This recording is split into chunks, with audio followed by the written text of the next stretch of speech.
જય માં મેલડી।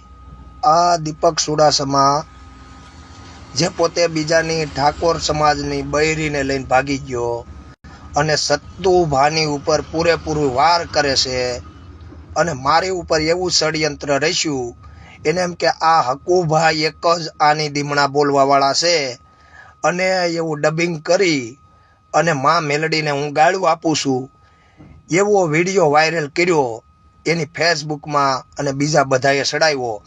જો મેં માં મેલડીને ગાળું દીધી હોય, હું ખુદ ભુવાજી છું માં મેલડીના, અને માં મેલડીને મેં ગાળું દીધી હોય તો આપણે 7 વખત માં મેલડીને માફી માંગીએ।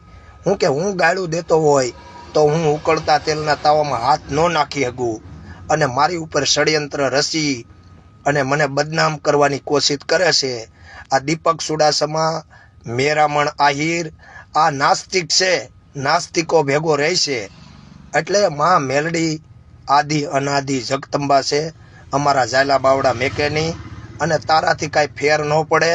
અને મારી ઉપર કોઈનો ફોન નથી આવ્યો, પણ હું મારી હાચે વિડીયો બનાવું છું, આ કોઈની પણ ચેનલમાં ચડાવી દેજો। અને મને ખોટે ખોટો બદનામ કરે છે દીપક સુડાસમા। તો જય માં મેલડી, જય મામા સરકાર, જય ગૌ માતા, જય શ્રી રામ। ષડયંત્ર રચા પેલા તું તારું જો, તું કોની ઠાકોર સમાજની બૈરીને લઈને ભાગી ગયો અને તારી ઉપર પૂરેપૂરી વાર કરવાના છે દીકરા, તારું પાછું ન આવે। તું 2 પૈસાનો લુખીનો છો, ખાલી વીડિયા ઉતારી જાણે। એક ફેરું કામરેજમાં આવી જો અને કા તારી માં આણી નાખવાની છે, બરાબર। હું કે મારી માં મેલડી આદિ અનાદિ જગદંબા છે ને તે મારી ઉપર આવું ષડયંત્ર રચ્યું, ડબિંગ કરીને આવા વિડીયા બનાવવાનું રહેવા દે દીપક, તારું કાંઈ પાછું ન આવે ને કોઈને કાંઈ ધ્યાનમાં ન આવે। જય માં મેલડી। આજ મંગળવાર છે।